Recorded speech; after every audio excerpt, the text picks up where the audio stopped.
जी ने गोरी चट के रख दी। कहते ने मैं लेट आई हाँ, मेरिया तू पिटनियां तक। अज जी सऊदीया होंगे सी दो, अज उन्होंने किए सी। उन्होंने एक यार सऊदीया तो जो यूरोप गया सी, जिसले अजीरा फोन करता सी, कहता अजी वे मैं क्लब पे जाना, अजी वे मैं ड्रिंक पे करना, अजी वे गोरियां कच्छे पा के तू जान लगी है, बड़ी बड़ी सोहनी गोरी आ। अजी अगू कहता यार मेरा भी कुछ कर, मैं भी यूरोप आना है। कहता अजी पैसे रज लगते नहीं, कहता तू पैसों की टेंशन ना ला, रज रियाल मैं जमा किए ने, बस तू किसी नाल गल कर। उन्हें जनाब गल की ते अजीरा का वीज़ा लग गया। अजीर यूरोप पहुंचे, लेकिन उस मुल्क ना जिस मुल्क यार होंदा है नाल वाले मुल्क जो अजीर उत्थे पहुंचे, जिस डेरे ते आए उत्थे 9-10 मुड़े रहिंदे सी। उन्होंने इसलिए देखा हाजी साहब नूं सिर ते टोपी पाई है, दाढ़ी उन्हें रखी है, जनाब सारे मुड़े उन्होंने एहतराम करन लग पे। जिसले हाजी अगे होकर बर्तन धोन लगते सी, मुड़े आंदे हाजी साहब तुसीं छड्ड दिओ असीं कर लैने। लेकिन हाजी उन्होंने कोलों फड़ के कहते नहीं यार मैं भी उत्थे सऊदीया रह के आया, मैनूं भी कम्मां दा पता, मैं तुहाडी मदद करना चाहना। हाजी नाल होकर मदद करे। जिसले उठते सी उसले कहते सी अल्लाह अकबर, जिसले कोई प्याज कट्टण लगते सी उसले बिस्मिल्लाह पढ़ के ते प्याज कटते सी।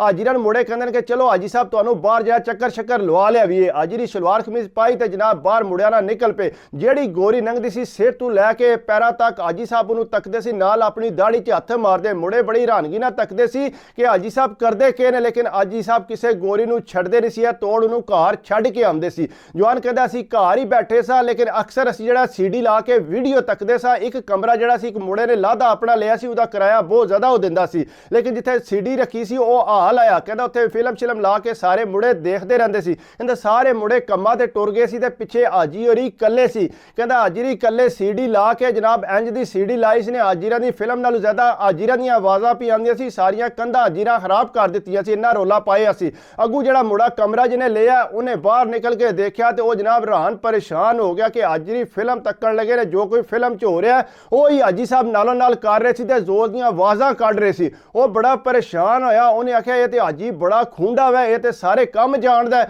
वो जनाब चुप करके फिर कमरे च वड़ गया। पर थोड़ी देर बाद उन्हें खंगूरा मार के इसलिए बाहर निकलिया। हाजी का रंग सूहा पीला हो गया कि ये तो घर ही है। वो कहता तू किस टाइम आए? वो कहता हाजी साहब मैं हूँ ही मसा अंदर वड़िया। उन्हें कोना इस तरह महसूस कराया कि मैनू पता है इस गल का। अगू जिसले शामी मुड़े आए उन्हें दसिया कि यार ये हाजी तो बड़ा खूंडा जे, ते सारे काम जानते। उन्हें आख्या की होया? उन्हें आख्या बाबा ये फिल्म ला के वो एक्शन पे करता है कलम कला कि बंदा सोच भी नहीं सकता, तुहाडे ते ने बिस्तरे भी खराब कर दिते ने। उन्हें आख्या ना कर यार। उन्हें आख्या भाजी मैं बिल्कुल ठीक पे आना। अगू मुड़े जेडे ना हाजी साहब नाल गल्लां बातां करनियां शुरू हो गए। हाजी साहब सुनाओ आया पसंद यूरोप आंदा? जी बिल्कुल यूरोप पसंद है यार, यूरोप तो उदों मैनूं पसंद आवेगा जे किरे बाहर जाऊंगा, कोई फिरा टुरांगा, कोई इंजॉय करांगा। उन्हें आख्या हाजी साहब दसो तुसां के तकने? उन्हें आख्या यार किरे खड़ो मैनूं कोई शुगल मेला मैं तक के आवां। उन्हें आख्या हाजी साहब असीं ते डिस्को शिस्को जांदे रहने आ ते तुहाडे तो चोरी छुपे जाके अंदर बह के ड्रिंक करने आ, किरे तुसीं गुस्सा ना करो। उन्हें आख्या लै दस मैं तुहाडे ते क्यों गुस्सा करना है? जवान कहता हालांकि अजरम ताके ना उन्होंने अखां दे जिहड़े गोल गोल बांटे इंज फिरदे, लगदा कि बड़े खौफनाक बंदे ने, बड़े सीरीयस ने। कहता जिसले साडे नाल फ्री होए बह के उन्हें ड्रिंक भी पीना शुरू कर दिता।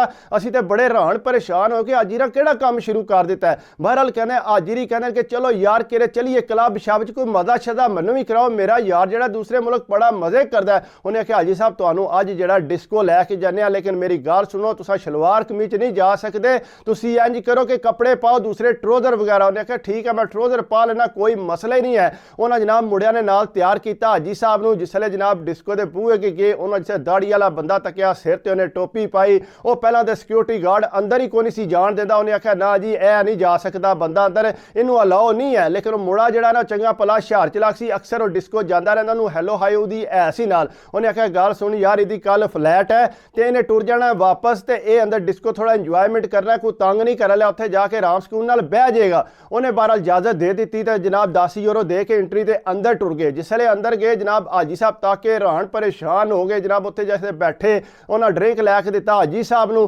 हाजी साहब ताक के कुड़ियां नूं डांस करदे गोरियां नूं कहंदा लै बई हुण ते यूरोप दी पूरी चस आ गई है। हाजी अपनी जबान कढ के ते उन्हां जिहड़ा तकदे सी ते मूँह च पानी आया सी।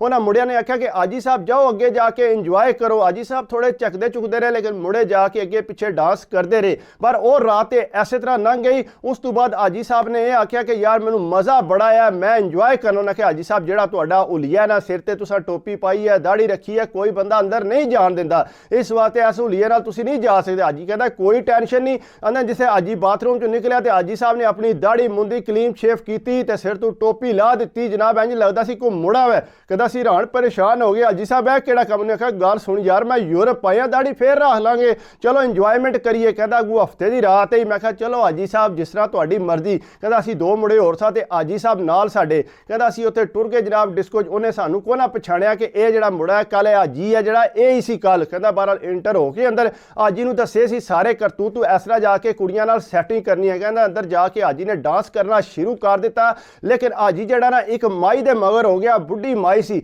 ਉਹਦੇ ਮਗਰ ਹੋ ਗਿਆ, ਉਹਦੇ ਨਾਲ ਡਾਂਸ ਕਰ ਕਰਕੇ ਤੇ ਉਹ ਜਨਾਬ ਉਹਦੇ ਨਾਲ ਚੰਗੀ ਭਲੀ ਹਾਜੀ ਦੀ ਗੱਪ ਸ਼ੱਪ ਹੋ ਗਈ। ਬਹਰਾਲ ਜਿਸ ਵੇਲੇ ਤੂੰ ਡਿਸਕੋ ਤੋਂ ਬਾਹਰ ਨਿਕਲੇ, ਮਾਈ ਵੀ ਬਾਹਰ ਨਿਕਲੀ ਤੇ ਆਂਦਾ ਮੈਨੂੰ ਆਖਦਾ ਕਿ ਹਾਜੀ ਕਹਿੰਦੇ ਨਾਲ ਗੱਲ ਕਰ। ਹਾਂ ਕਹਿੰਦਾ ਮੈਂ ਜਿਸ ਵੇਲੇ ਮਾਈ ਨਾਲ ਗੱਲ ਕੀਤੀ ਉਹ ਆਂਦਾ ਵੀ ਇਹ ਚੱਲ ਮੇਰੇ ਨਾਲ ਘਰ। ਉਹ ਕਹਿੰਦੀ ਹੈ ਮੈਂ ਘਰ ਨਹੀਂ ਜਾਣਾ, ਤੂੰ ਇੰਜ ਕਰ ਡਿਸਕੋ ਦੀ ਬੈਕ ਸਾਈਡ ਤੇ ਆ ਜਾ। ਉਹ ਜਨਾਬ ਹਾਜੀ ਜਿਸ ਵੇਲੇ ਬੈਕ ਸਾਈਡ ਤੇ ਗਿਆ ਤੇ ਉਹਦੇ ਨਾਲ ਚੱਸ ਮਸ ਲੈ ਕੇ ਨਾਲ ਉਹਦਾ ਟੈਲੀਫੋਨ ਨੰਬਰ ਲੈ ਕੇ ਤੇ ਜਨਾਬ ਹਾਜੀ ਸਾਹਿਬ ਘਰ ਆ ਗਏ। ਜਿਸ ਵੇਲੇ ਘਰ ਆ ਗਏ ਉਹ ਕਹਿੰਦੇ ਯਾਰ ਹੁਣ ਪਤਾ ਲੱਗਿਆ ਕਿ ਮੈਂ ਯੂਰਪ ਆਇਆ। ਆਪਣੇ ਯਾਰ ਨੂੰ ਵੀ ਕਾਲ ਕਰਕੇ ਕਹਿੰਦਾ ਕਿ ਬਾਬਾ ਹੁਣ ਸਮਝ ਆਈ ਹੈ ਕਿ ਯੂਰਪ ਕੀ ਚੀਜ਼ ਹੈ। ਉਹਨੇ ਆਖਿਆ ਹਾਜੀ ਸਮਝ ਆ ਗਈ ਹੈ ਨਾ, ਇਸੇ ਵਾਸਤੇ ਤੈਨੂੰ ਮੈਂ ਆਖਦਾ ਸੀ ਕਿ ਤੂੰ ਯੂਰਪ ਆ। ਕਹਿੰਦਾ ਬਹਰਾਲ ਹਾਜੀ ਜਿਹੜਾ ਨਾ ਉਸ ਮਾਈ ਨੂੰ ਭੁੱਲਦਾ ਨਹੀਂ ਸੀ ਪਿਆ, ਹਾਲਾਂਕਿ ਬੁੱਢੀ ਮਾਈ ਸੀ। ਕਹਿੰਦਾ ਉਹਦਾ ਨੰਬਰ ਤੇ ਕੋਲ ਆਇਆ ਸੀ, ਬਾਰ-ਬਾਰ ਮੈਨੂੰ ਕਹਿੰਦਾ ਕਿ ਯਾਰ ਮਾਈ ਨੂੰ ਫੋਨ ਮਾਰੇ ਨਾ, ਇਹਨੂੰ ਫੋਨ ਮਾਰੇ ਨਾ। ਮੈਂ ਕਿਹਾ ਹਾਜੀ ਸਾਹਿਬ ਛੱਡੋ ਫੇਰ ਡਿਸਕੋ ਜਾਓਗੇ ਹੋਰ ਲੱਭ ਜਾਓ। ਮੈਂ ਕਿਹਾ ਨਾ ਭਾਈ ਇਹ ਜਿਹੜੀ ਹੈ ਨਾ ਮੈਨੂੰ ਬੜੀ ਚੰਗੀ ਲੱਗੀ ਹੈ ਤੇ ਮੈਨੂੰ ਇਹਦੇ ਨਾਲ ਪਿਆਰ ਹੋ ਗਿਆ। ਸਾਰੀ ਗੱਲ ਹੈ ਪਹਿਲੀ ਮਾਈ ਸੀ। ਉਹਨਾਂ ਕਿਹਾ ਠੀਕ ਹੈ ਹਾਜੀ ਸਾਹਿਬ। ਮੁੰਡਾ ਕਹਿੰਦਾ ਮੈਂ ਕਾਲ ਮਲਾਈ ਮਾਈ ਨੂੰ, ਉਹਨੂੰ ਆਖਿਆ ਕਿ ਇਸ ਤਰ੍ਹਾਂ ਜਿਹੜਾ ਤੇਰੀ ਰਾਤੀ ਮੁਲਾਕਾਤ ਹੋਈ ਸੀ। ਉਹਨੇ ਆਖਿਆ ਜੀ ਬਿਲਕੁਲ ਮੁਲਾਕਾਤ ਹੋਈ ਸੀ। ਉਹਨੇ ਕਿਹਾ ਦੱਸ ਅਸੀਂ ਤੇਰੇ ਘਰ ਆਉਣ। ਮਾਈ ਨੇ ਆਖਿਆ ਨਾ ਤੂੰ ਆਪਣਾ ਐਡਰੈਸ ਭੇਜ ਤੇ ਮੈਂ ਤੇਰੇ ਘਰ ਆ ਜਾਨੀ ਆ। ਹਾਜੀ ਨੇ ਆਖਿਆ ਫਟਾਫਟ ਸੈਂਡ ਕਰ ਉਹਨੂੰ ਐਡਰੈਸ। ਕਹਿੰਦਾ ਜਿਸ ਵੇਲੇ ਐਡਰੈਸ ਸੈਂਡ ਕੀਤਾ ਤੇ ਜਨਾਬ ਮਾਈ ਜਿਹੜੀ ਆ ਉਹ ਇੱਥੇ ਘਰ ਪਹੁੰਚ ਆਈ। ਕਹਿੰਦਾ ਜਿਸ ਮੁੰਡੇ ਨੇ ਕਿਰਾਏ ਤੇ ਲਾਦਾ ਕਮਰਾ ਲਿਆ ਹਾਜੀ ਸਾਹਿਬ ਜਿਹੜਾ ਉਸ ਕਮਰੇ 'ਚ ਲੈ ਕੇ ਵੜ ਗਏ। ਕਹਿੰਦਾ ਅਗੂ ਨਾ ਉੱਥੇ ਇੱਕ ਛੋਟਾ ਜਿਹਾ ਦਰਵਾਜ਼ਾ ਹੀ ਸਰਾਹ ਹੈ। ਕਹਿੰਦਾ ਅਸਾਂ ਤੱਕਣਾ ਸ਼ੁਰੂ ਕਰ ਦਿੱਤਾ। ਹਾਜੀ ਰਾਣੇ ਨੂੰ ਉਹ ਜਗ੍ਹਾ ਤੂੰ ਚਟਿਆ, ਉਹ ਜਗ੍ਹਾ ਚਟਿਆ ਕਿ ਛੱਡ ਗੱਲ ਦਿਓ। ਅਸਾਂ ਤੇ ਯਕੀਨ ਨਹੀਂ ਸੀ ਆਉਂਦਾ ਪਿਆ ਕਿ ਇਤਨਾ ਕੁਝ ਇਹ ਕਰ ਗਏ ਨੇ। ਕਹਿੰਦਾ ਬਹਰਾਲ ਹਾਜੀ ਦੀ ਪੂਰੀ ਜਿਸਲੇ ਗੇਮ ਸ਼ੇਮ ਪਾ ਕੇ ਬਾਹਰ ਨਿਕਲ ਆਏ ਤੇ ਬੜੇ ਖੁਸ਼ ਹੋਏ। ਕਹਿੰਦਾ ਮੈਂ ਆਖਿਆ ਹਾਜੀ ਸਾਹਿਬ ਤੁਸੀਂ ਜੋ ਕੋਈ ਅੰਦਰ ਕਰ ਆਏ ਹੋ ਇਹ ਤਾਂ ਤੁਸੀਂ ਐਂਡ ਹੀ ਕਰੋ। ਮੈਂ ਕਿਹਾ ਗੱਲ ਸੁਣ ਮੈਂ ਯੂਰਪ ਇਸੇ ਵਾਸਤੇ ਆਇਆ ਚੱਸ ਲੈਣ ਵਾਸਤੇ। ਕਹਿੰਦੇ ਜੇ ਮੈਂ ਚੱਸ ਨਹੀਂ ਲੈਣੀ ਤੇ ਫਿਰ ਮੈਂ ਯੂਰਪ ਆ ਕੇ ਕੀ ਕਰਨਾ ਸੀ। ਕਹਿੰਦਾ ਬਹਰਾਲ ਹਾਜੀ ਰਾ ਉਸ ਜਿਹੜਾ ਮਾਈ ਨੂੰ ਸੈੱਟ ਕਰ ਲਿਆ ਆਪਣੇ ਨਾਲ। ਕਹਿੰਦਾ ਸੈੱਟ ਕੀਤਾ ਤੇ ਮਾਈ ਨੇ ਫਿਰ ਆਖਿਆ ਤੂੰ ਆ ਜਾ ਮੇਰੇ ਨਾਲ, ਮੇਰੇ ਘਰ ਹੀ ਆ ਜਾ। ਕਹਿੰਦਾ ਹਾਜੀ ਹਾਲਾ ਕਿ ਇੱਥੇ ਆਇਆ ਸੀ, ਉਹਨੇ ਜਾਣਾ ਸੀ ਦੂਸਰੇ ਮੁਲਕ, ਲੇਕਿਨ ਉਹ ਮਾਈ ਨਾਲ ਜਿਹੜਾ ਜਨਾਬ ਉੱਥੇ ਉਹਦੇ ਘਰ ਟੁਰ ਗਿਆ। ਉੱਥੇ ਜਾ ਕੇ ਮਾਈ ਨੇ ਉਹਦੇ ਜਨਾਬ ਪੇਪਰ ਵੀ ਬਣਾ ਦਿੱਤੇ। ਹਾਜੀ ਦੇ ਜ਼ਾਹਿਰੀ ਗੱਲ ਹੈ ਹਾਜੀ ਨੇ ਚਟਿਆ ਹੀ ਇਤਨਾ ਸੀ, ਉਹ ਮਾਈ ਉਹਦੀ ਦੀਵਾਨੀ ਹੋ ਗਈ ਸੀ ਜਨਾਬ। ਹਾਜੀ ਦੇ ਮਾਈ ਨੇ ਪੇਪਰ ਵੀ ਬਣਵਾ ਦੇ, ਮਾਈ ਨਾਲ ਰਹਿਣ ਲੱਗ ਪਿਆ। ਤਕਰੀਬਨ 7-8 ਸਾਲ ਜਿਹੜਾ ਮਾਈ ਨਾਲ ਰਿਹਾ। ਉਸ ਤੋਂ ਬਾਅਦ ਜਿਹੜਾ ਹਾਜੀ ਟੈਟ ਹੋ ਗਿਆ, ਪਾਸਪੋਰਟ ਮਿਲ ਗਿਆ ਸੀ ਤੇ ਫਿਰ ਹਾਜੀ ਅੱਗੇ ਪਿੱਛੇ ਸਲਿਪ ਹੋਇਆ। ਕਹਿੰਦਾ ਮੈਨੂੰ ਤੇ ਸਮਝ ਨਹੀਂ ਸੀ ਆਉਂਦੀ ਕਿ ਹਾਜੀ ਜਿਹੜਾ ਇਤਨਾ ਐਂਡ ਕਰ ਸਕਦਾ, ਇਤਨੇ ਮਜ਼ੇ ਲੈ ਸਕਦਾ। ਲੇਕਿਨ ਖੈਰ ਹਾਜੀ ਸੀ ਉੱਥੋਂ ਆਏ ਅਸੀਂ ਜਨਾਬ ਪੂਰੀ ਚੱਸ ਲੈ ਕੇ ਤੇ ਫੇਰ ਹੀ ਅੱਗੇ ਪਿੱਛੇ ਹੋਇਆ।